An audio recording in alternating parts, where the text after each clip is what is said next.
Prologue: The Last Hope. 1. Opening message. Humanity's last broadcast begins. We never wanted war.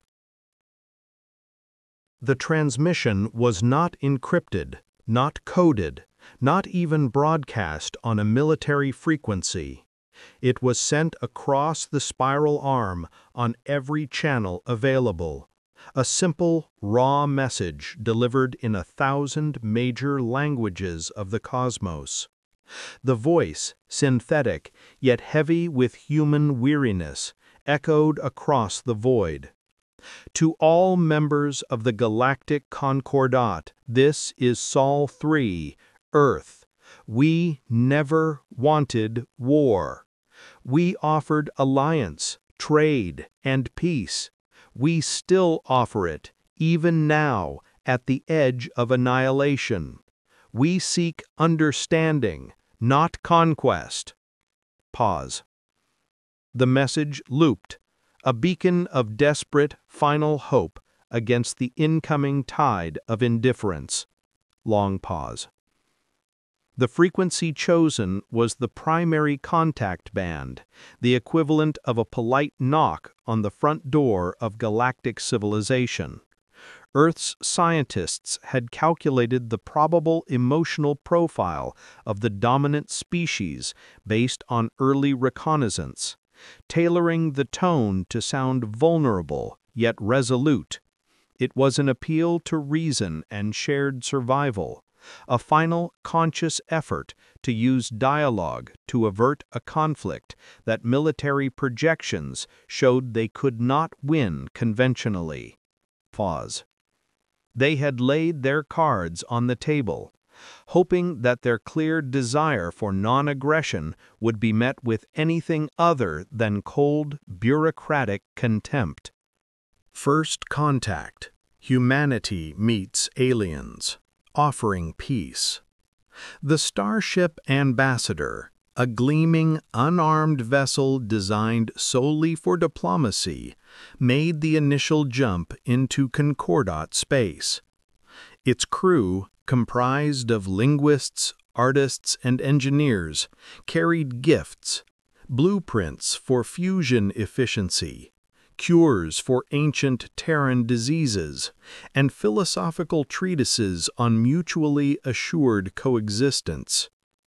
They met the dominant species, the Xylos, a towering four-limbed race of rigid logic and monumental self-regard, and presented their entire cultural offering as an olive branch.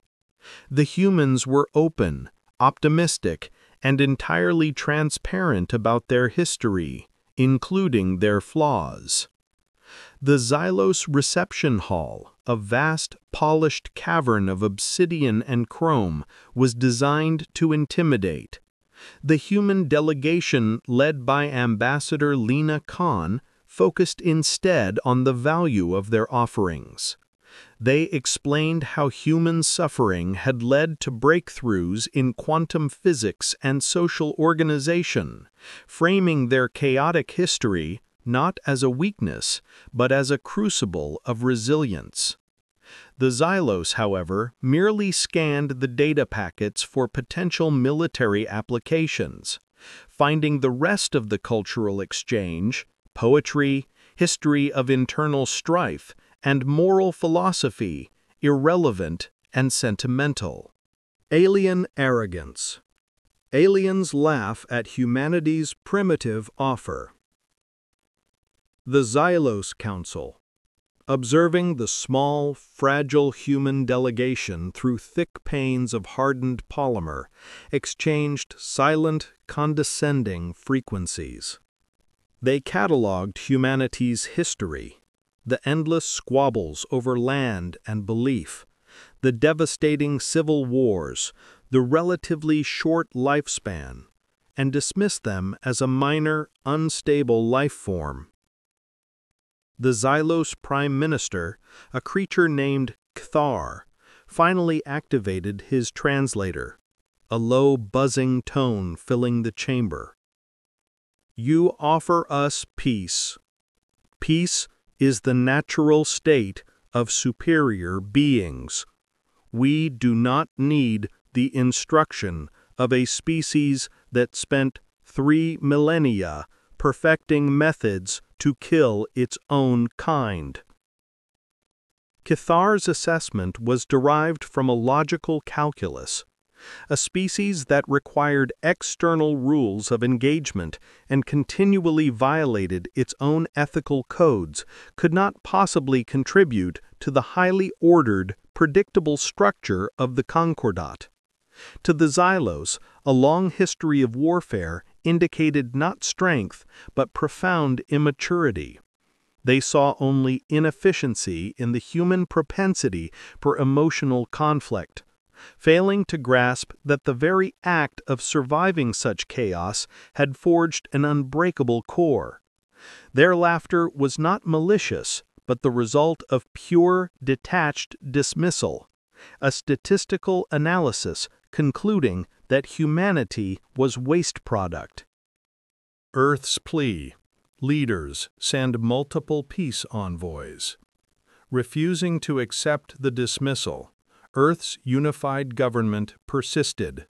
Over the next Terran cycle, 3 more envoys were dispatched. One carried artists to share human music and architecture. Another carried historians dedicated to translating forgotten Xylos legends. And the third, a delegation of children, a universal symbol of hope, accompanied by their teachers. These were not military movements. They were genuine, deeply emotional attempts to bridge the vast philosophical gap between a species that valued life above all and one that valued ordered power. The desperation of these continued overtures was intended to signal humanity's sincerity. The artistic envoy presented a symphony composed specifically for the Xylos' sonic register, attempting to communicate feeling through mathematics. The historical team brought evidence of Xylos' cultural achievements lost to time, hoping to appeal to pride and shared antiquity. But the Xylos only saw weakness in the persistence. They viewed the deployment of children as a manipulative, emotionally charged gambit, a gross violation of acceptable diplomatic protocol that further proved humanity's volatile nature. Rejected again. Aliens reject, mocking humans. Every attempt was met with increasing disdain. The children's delegation was quarantined and sent back within hours, their teachers humiliated. The historians were accused of cultural appropriation. Finally, the Xylos sent their own broadcast back to Sol 3, a grainy, high-definition recording of their council members dissecting the human offering. Cathar's closing remark was a chilling ultimatum.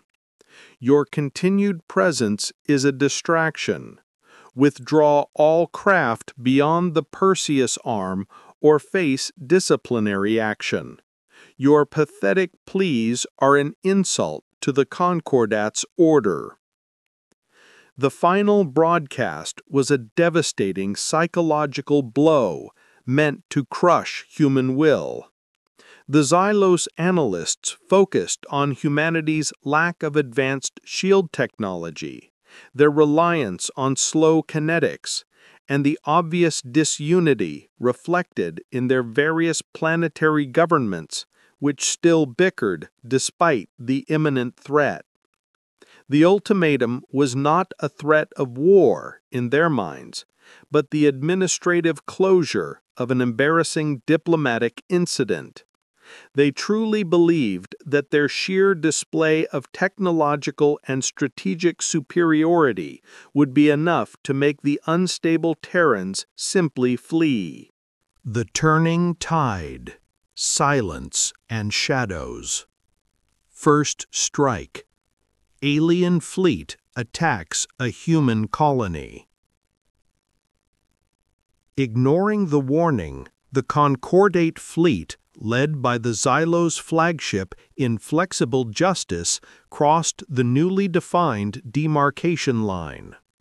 They struck the small, vulnerable agricultural colony on Kepler 186f, a world populated mostly by researchers and families.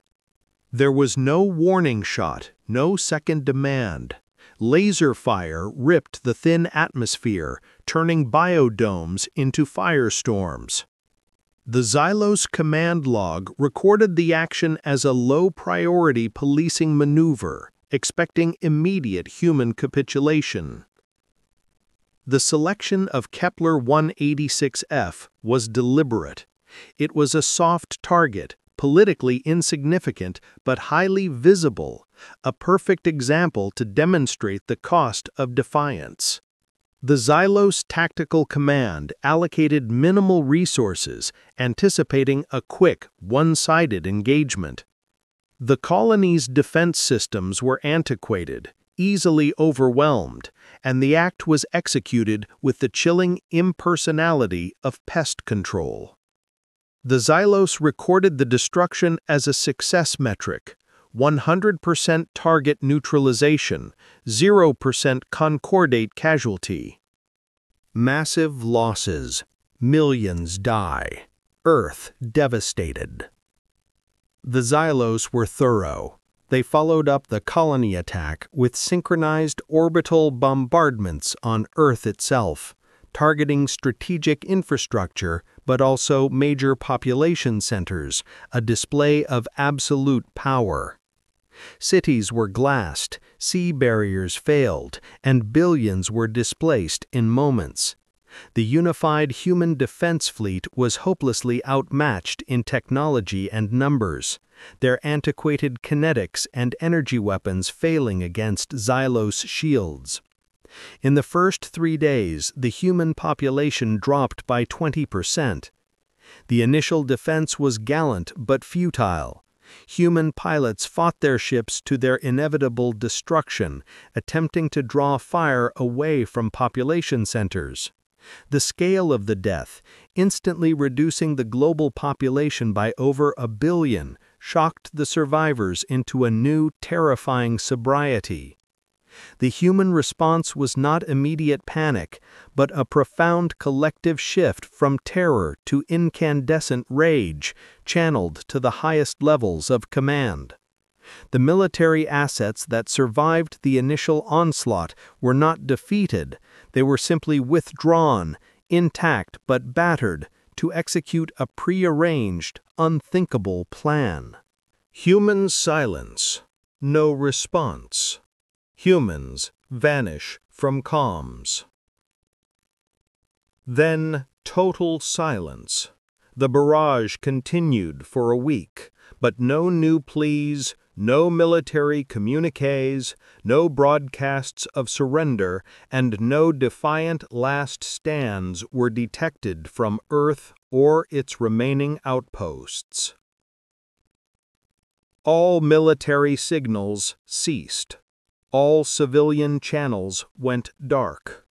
The deep space relay stations that had carried the desperate pleas were gone. The Xylos declared the conflict effectively over, citing the immediate and utter collapse of the Terran defense infrastructure. This silence was the first masterstroke of human psychological warfare.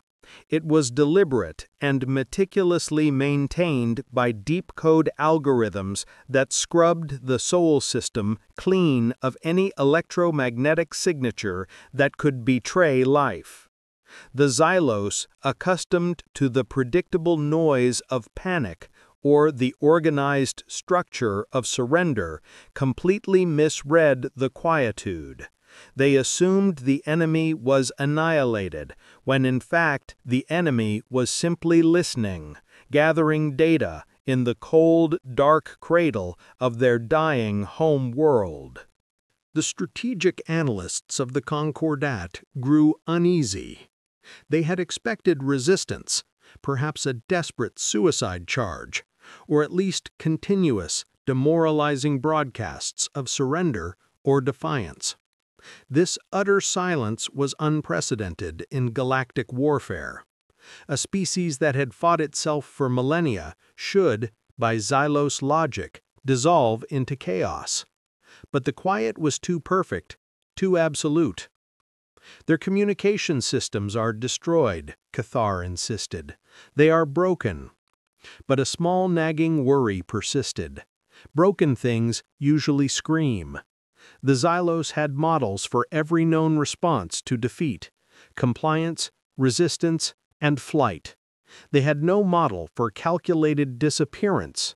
The lack of targets, the absence of resistance, meant the mighty Concordat fleet was suddenly engaged in an administrative exercise rather than a military one.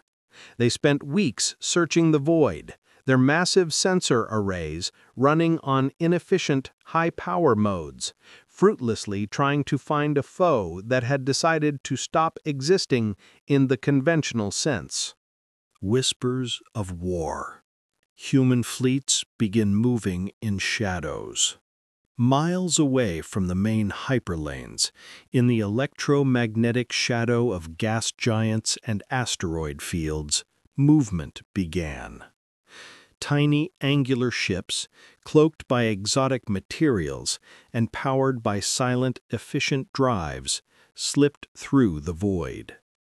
These were not the gleaming official vessels of the old United Fleet, but scavenged, refitted hulls, repurposed civilian freighters, and hastily manufactured drones. They moved not toward concordate fleets, but toward refueling depots, sensor nets, and unprotected supply lines. The fleet was born from desperation. Every surviving shipyard was tasked with one purpose: silence. They stripped heavy shielding for stealth coating, replaced massive laser cannons with silent, coil-driven kinetic projectors, and focused on redundancy and mobility. These fleets traveled the long way around, using complex gravitational maneuvers and existing astronomical noise to mask their signature. They were the ghost of the former human fleet, smaller, uglier, and infinitely more dangerous because they no longer adhered to any recognized military doctrine. The turning tide, silence and shadows. Unusual tactics. Guerrilla attacks appear, confusing aliens. The first reports were dismissed as mechanical failures. A distant, unmanned refinery station suffered a catastrophic reactor breach. A key warp buoy was found destroyed, not by kinetic impact, but by targeted internal sabotage. The attacks were small-scale, precise, and utterly illogical from a strategic standpoint. They didn't strike targets of military value. They struck targets of logistical necessity, like removing a few specific bolts from the engine of a massive machine. The Xylos military planners only understood battles of massive scale. They designed their defense to counter concentrated force. The humans, however, were applying the ancient Terran principle of guerrilla warfare, targeting the fragile web of supply and communication that held the vast Concordat machine together. A single perfectly placed microcharge on the central cooling vent of a remote power relay could cripple the command systems of an entire sector. The Xylos treated the effects as accidents, unable to trace the cause back to a deliberate, unified, and utterly minimal human action. The fear begins. Alien ships mysteriously vanish. The incidents escalated. Small Concordat patrol cruisers assigned to follow up on the mechanical failures disappeared. Their last transmissions were brief, incoherent bursts of static and a single chilling word: shadows. There were no energy signatures, no debris fields, and no distress signals indicating a fight. They simply ceased to exist, plucked from the void as if swallowed whole by the darkness between the stars. The patrols were hunting for ghosts.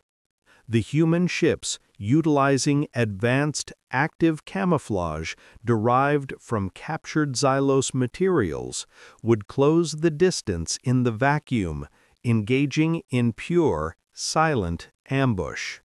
They never fought a fair fight. If the odds were less than 10-1 in their favor, they retreated.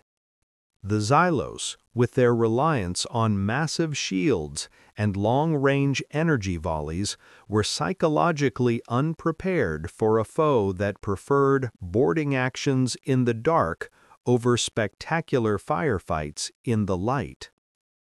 Captured survivor. Alien prisoners whisper, "Humans don't fight fair."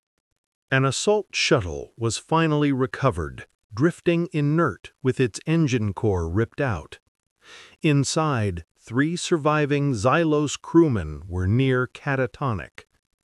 Interrogated for hours, they could only repeat fractured phrases. "They came from nowhere," one rasped.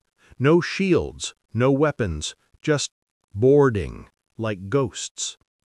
Another trembled, reciting the same phrase over and over. "Humans don't fight fair. They don't follow the rules." This was not warfare as the Concordate understood it. It was predation. The details that emerged were terrifyingly visceral. The human boarding parties did not use conventional blast weapons. They used precision tools, cryoblades, monofilament wire, and directed microwave emitters that fried nerve clusters without triggering alarms. The Xylos concept of warfare relied on predictable, honorable engagement. The human concept relied on exploiting terror, targeting vulnerable systems, and moving with the efficiency of a silent apex predator. The whispered phrase, "They don't follow the rules," was a devastating concession that their logical structure of war was fundamentally compromised. Earth's broadcast. "We never wanted war, but you forced us." The silence was broken. The same weary voice from the first transmission cut through every Concordat channel, louder and clearer than before. The message was identical to the first until the final line, which shifted, the synthetic tone replaced by a sound that resonated with the cold fury of 2,000 generations. "We never wanted war. We tried to give you peace, but you saw us as prey. You judged us weak. Now you will learn the cost of that mistake. You forced us. You forced us to remember who we are." The shift in tone was palpable. It wasn't the sound of an individual general or a politician. It was the distilled voice of an entire civilization that had endured the worst possible loss and decided upon an absolute course of action. The broadcast served as a calculated declaration of non-rules. By repeating the plea for peace, they established moral superiority. By adding the ultimatum, they announced the beginning of a conflict where every ethical boundary the Xylos held dear would be shattered. The message was not meant for human allies. It was meant to shatter the confidence of the Xylos command. First, retaliation. Humans wiped out an entire alien fleet with precision. The Xylos' Fourth Fleet, anchored near the strategic nebula Cygnus, was deemed impregnable. It vanished in 12 minutes. It wasn't a battle of attrition, but a series of calculated, simultaneous strikes.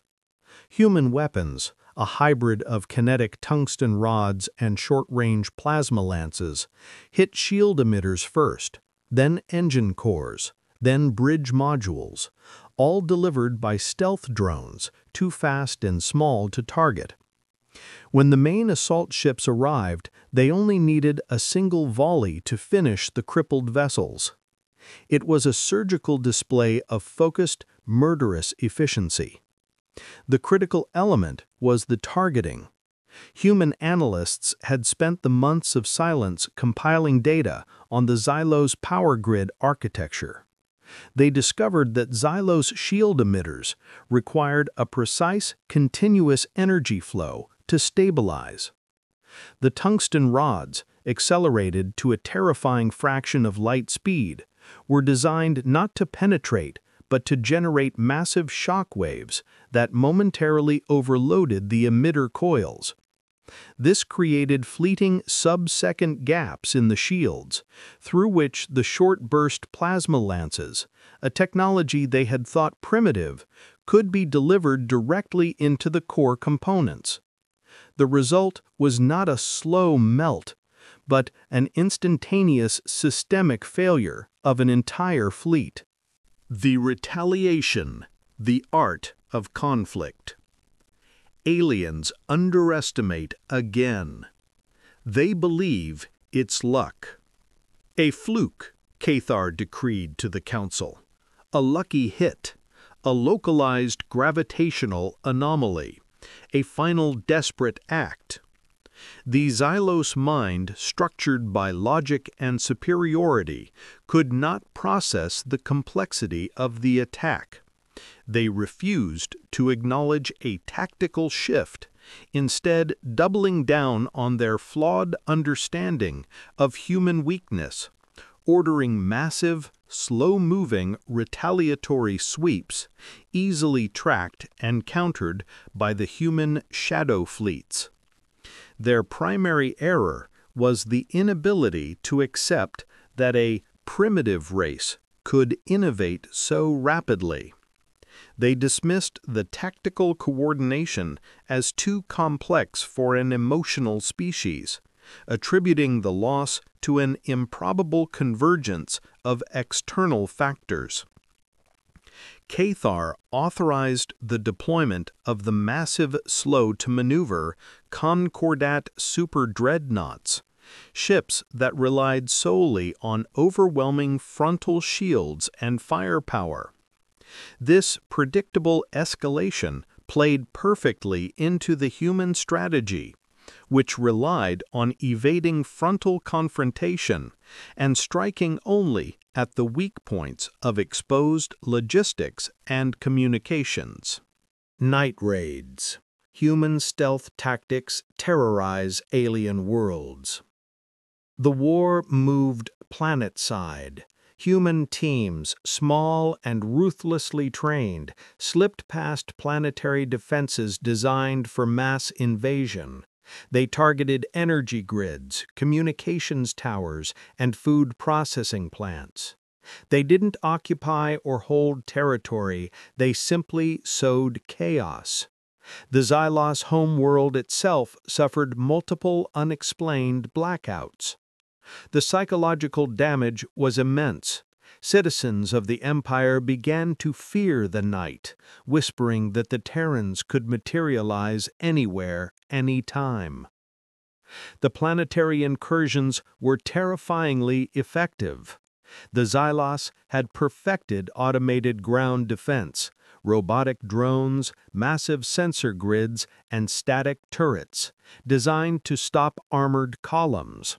They had no effective counter for a handful of highly motivated individuals equipped with silent jetpacks, miniaturized plasma cutters, and centuries of training in urban and subterranean infiltration. The goal was not destruction, but destabilization, forcing the central government to allocate entire fleets to defend civilian targets, thereby slowing down their massive military deployments. Aliens realize Humans use war as an art form, perfected over centuries. A captured human military strategist finally gave the Concordat analysts the terrifying truth. He didn't boast, he simply explained. We don't fight to win battles, we fight to dismantle your will. Every weakness in your rigid doctrine, every failure of your predictable logistics, we cataloged it. War is not a means to an end for us. It is a creative endeavor, an endless, evolving canvas we've been painting with blood since the Stone Age. He elaborated on the concept of non-Euclidean conflict. To the Xylos, war was a linear function. Force A meets Force B. The larger force wins. To the human, war was a fractal equation, targeting the economy, the political structure, the individual soldier's faith, and the infrastructure all at once. The human commander presented a detailed analysis of the Xylos' own supply chain vulnerabilities, showing them how easily a single drone could interrupt the flow of hyperfuel to a quadrant's defense perimeter, and then calmly explained that every military academy on Earth had been teaching this philosophy for millennia. The psychology of war. Humans fight with rage, creativity, and unpredictability. The Concordat's military was built on predictable maneuvers and energy superiority. The human counter was pure, distilled terror. Humans fought with improvised weapons, utilized confusing non-linear attacks, and, most terrifyingly, their leaders encouraged individual initiative and rage. They would sacrifice entire squadrons to kill a single high-value Xylos officer. Their tactics were not logical, they were emotional, driven by the fury of the annihilated colonies, and thus impossible for the Xylos to model. The Xylos struggled to classify the human mindset. Why would a pilot execute a 180-degree turn directly into a gravitational field, knowing it would crush him, simply to provide a 3-second targeting window for a missile that might hit the enemy flagship? The Xylos defined victory as minimal loss and maximum gain. Humans defined victory as the total erasure of the enemy's capacity to fight, regardless of the cost to themselves. This willingness to pay any price, driven by deep-seated vengeance for the dead, was the variable the Xylos calculus could never factor: the human capacity for self-destruction as a weapon. Historic echoes. Flashbacks of human wars showing endless conflict.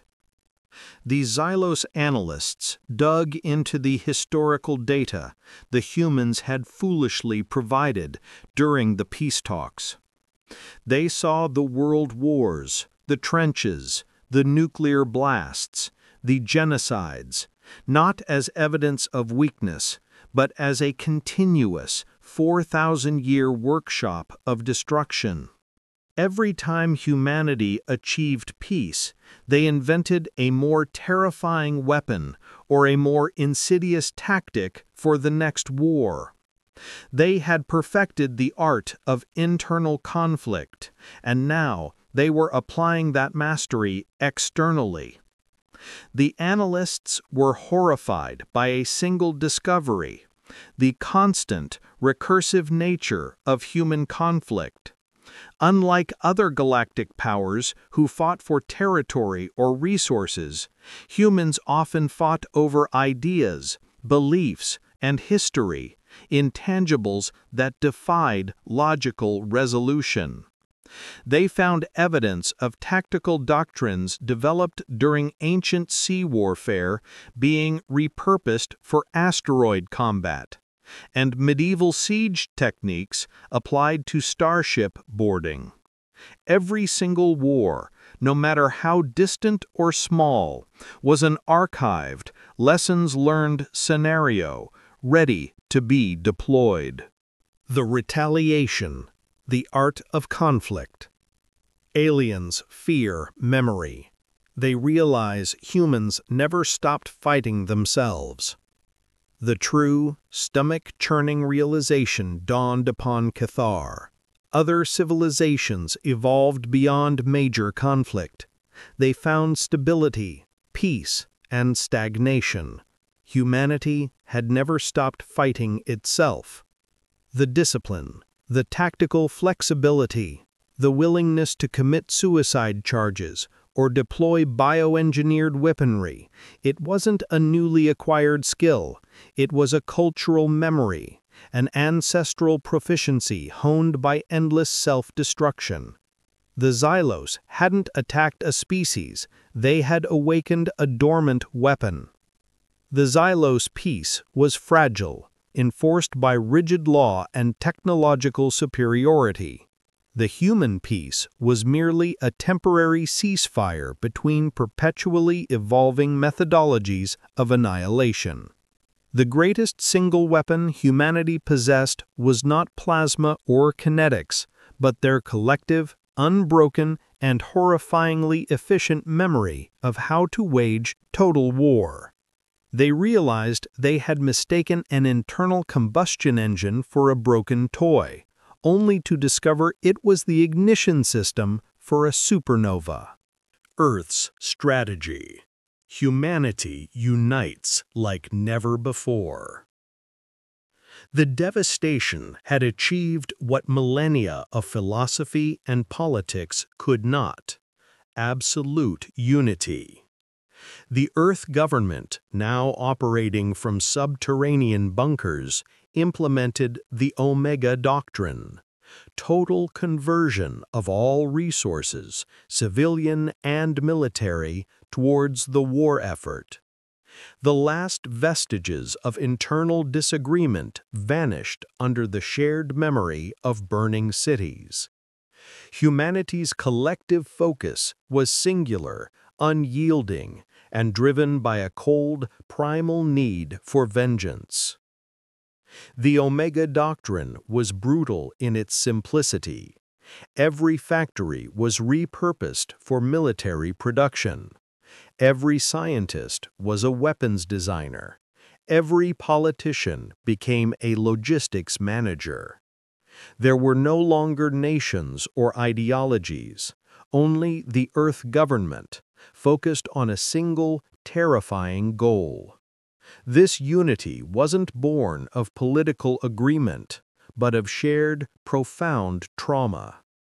The Xylos attacks had inadvertently eliminated the very instability they had feared, channeling the entire volatile energy of humanity into a single kinetic spear aimed directly at the Concordat's heart.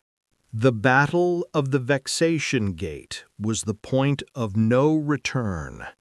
The Xylos Third Fleet, vastly superior in size, cornered a small human task force. The humans didn't retreat.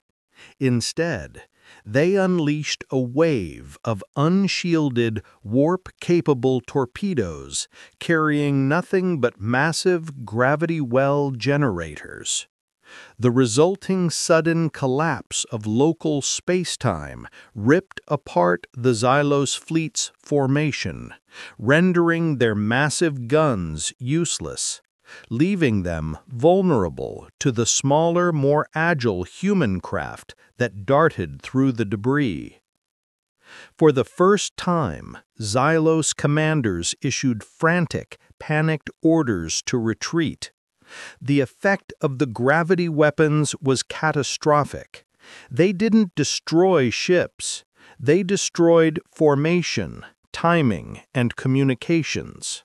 The Xylos fleet, dependent on precise distances and synchronized firing solutions, was instantly plunged into a chaotic maelstrom of unpredictable gravitational forces.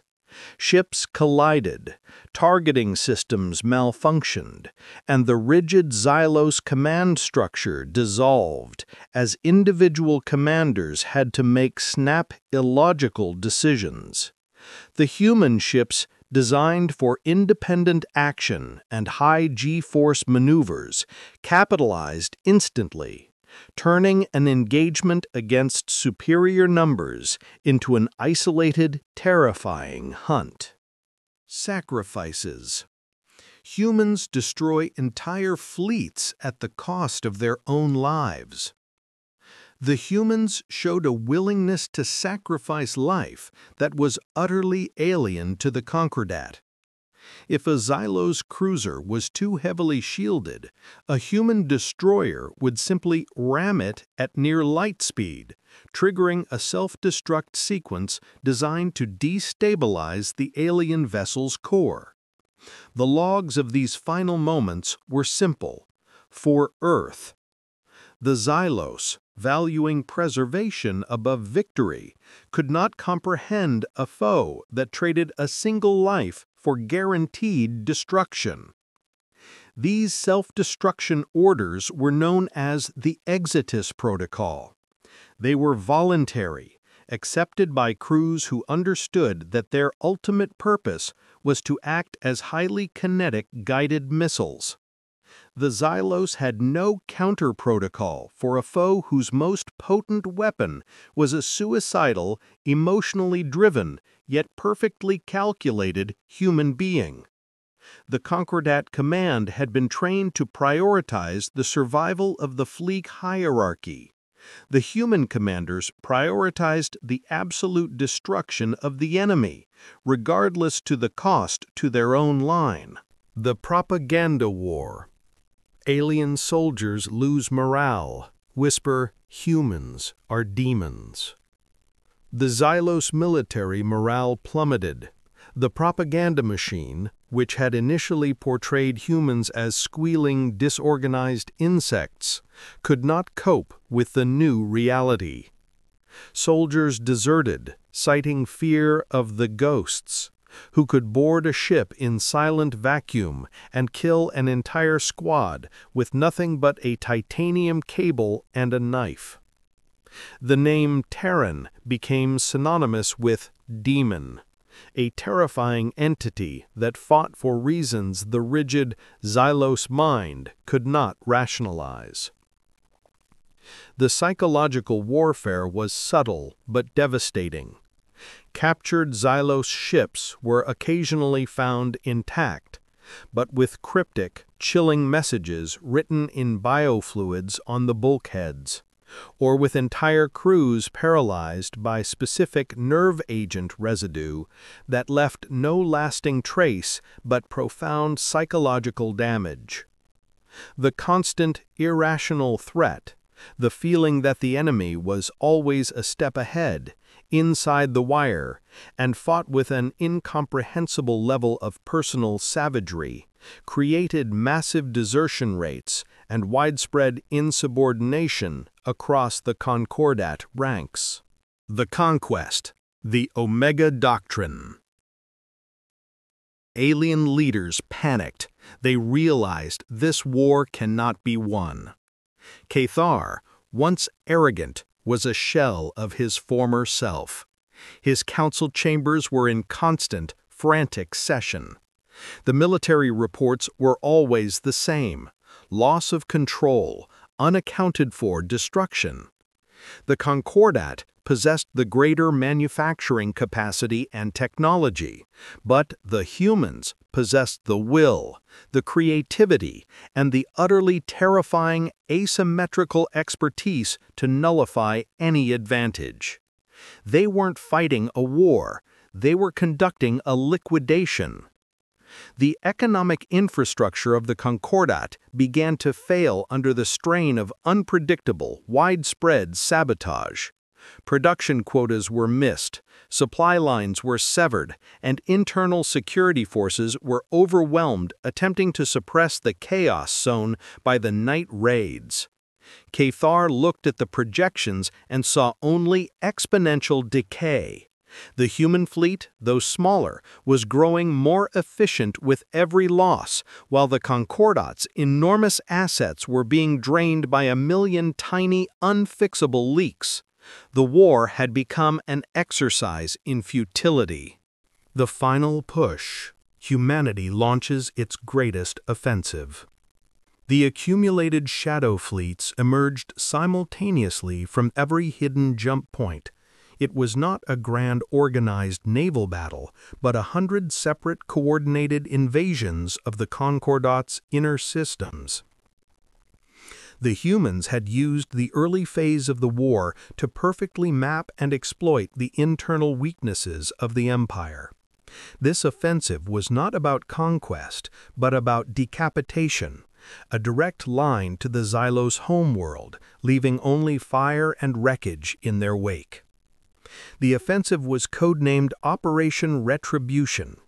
It was the culmination of all the sacrifices made, focusing every available resource into a high-speed, high-risk, deep penetration. The human strategy ignored secondary targets and peripheral defenses, knowing that once the head of the empire was threatened, the rest would logically collapse. Each task force was assigned a specific vital Xylos administrative hub or industrial center, instructed to execute maximum disruption and immediately proceed to the next target, maintaining relentless, paralyzing momentum. Earth's message repeats: we tried peace. As the final invasion fleet entered the Xylos home system, the broadcast repeated for the last time. The original synthetic voice, now layered with static and the sound of distant explosions, was heard across the enemy's main cities. To all members of the Galactic Concordat, this is Sol 3, Earth. We never wanted war. We offered alliance, trade, and peace. The sheer weight of that repetition, after months of carnage, was devastating. It was not a plea. It was a simple, factual statement of accountability. This repetition was the final act of psychological torture. It reminded every Xylos citizen and soldier that they had been given every opportunity for coexistence, and that the horror now raining down upon them was entirely of their own making. It stripped away all justification, all logical defense, leaving only the cold, hard consequence of arrogance. The message served as humanity's closing argument in the court of galactic history. Collapse of alien empire. Systems fall one by one. The Concordat, designed for order and bureaucratic control, crumbled instantly under pressure. When the central authority faltered, the peripheral systems, minor species who had endured Xylos dominance, rose up in violent, chaotic rebellion, using the confusion created by the human advance. The empire didn't shatter. It dissolved into a million frightened pieces, its subjects realizing the terrifying power of a species willing to fight a war without rules. The collapse was expedited by the human dissemination of classified Xylos weakness reports, strategically dropped onto the worlds of oppressed client species. These minor species, emboldened by the knowledge that the Xylos were being bled dry by the Terrans, launched localized uprisings. The Xylos, unable to manage a simultaneous internal and external war, were forced to withdraw vital defensive fleets to manage the insurrections, further weakening the defenses of their core worlds. The final stand. Human fleet reaches alien homeworld.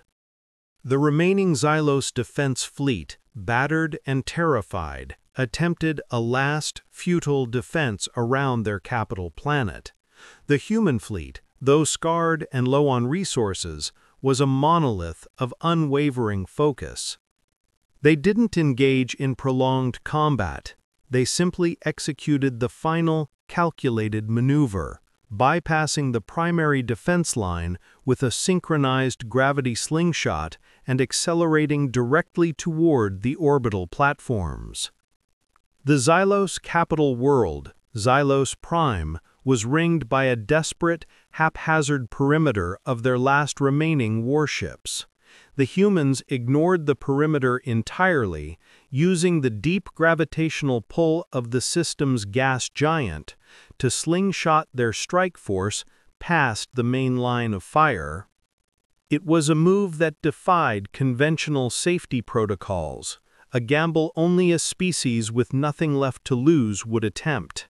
The Xylos watched, dumbfounded, as the Terran ships ignored their own survival to ensure the highest value tactical strike. The Conquest, the Omega Doctrine. Alien capitulation. Leaders surrender in terror.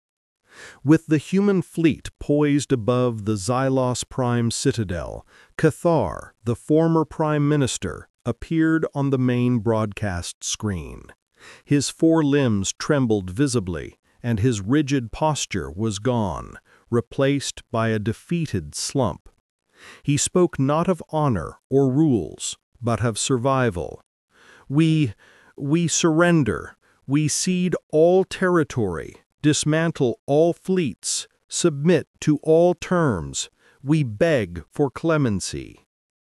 The voice that had mocked humanity now cracked with naked existential terror. Cathar's message was routed through the Xylos military network, explicitly ordering all remaining combatants to stand down. His final broken words articulated the realization that the Terrans would not accept a stalemate or a peace treaty based on political negotiation. They would accept only total submission. The sight of their highest leader, the epitome of their logical superiority, reduced to begging for his life, was the final devastating blow to the Xylos morale. We wanted peace. Remember that. A human admiral, whose face was a mask of exhaustion and granite resolve, replied. His voice was calm, conversational, and utterly devoid of triumph. We accept your surrender. You attacked us because we were small and because you believed peace was a sign of naivety. We wanted peace then. We want peace now. But every generation that follows us will carry the memory of Kepler 186f and the burning of Earth. Remember that. Remember the price of underestimation. The Admiral did not demand resources or territory immediately. The only demand was a memory. The human terms were minimal. Complete demilitarization of the Concordat's core systems, the establishment of a neutral zone, and a public, televised admission of the atrocities committed on Kepler 186f. This simple, heavy request for accountability, rather than wealth or land, solidified the terrifying human reputation. They were not conquerors seeking empire, but survivors demanding an eternal, fearful respect. The Epilogue. The Cost of Perfection. The lesson. The narrator reflected. War was never humanity's desire. The narrator, a human historian writing decades later, reflected on the victory. The Concordat was gone, replaced by an unstable collection of fearful, newly independent systems.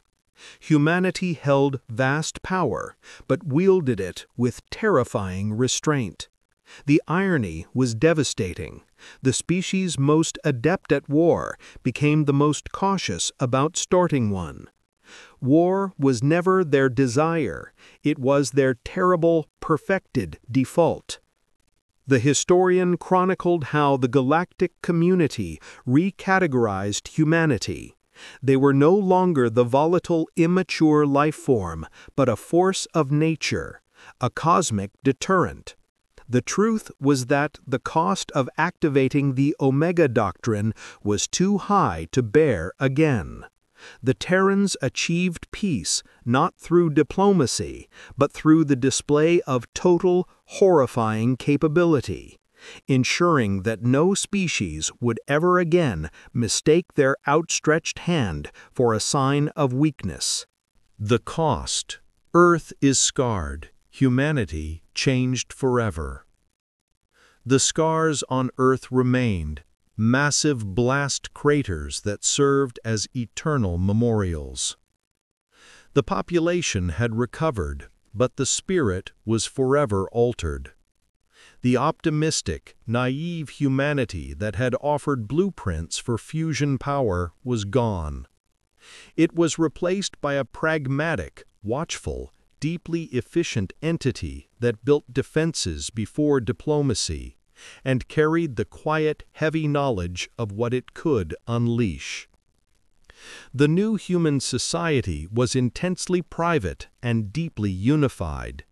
They invested heavily in orbital defense and deep space stealth technology, not to conquer, but to ensure instant, devastating retaliation against any potential threat.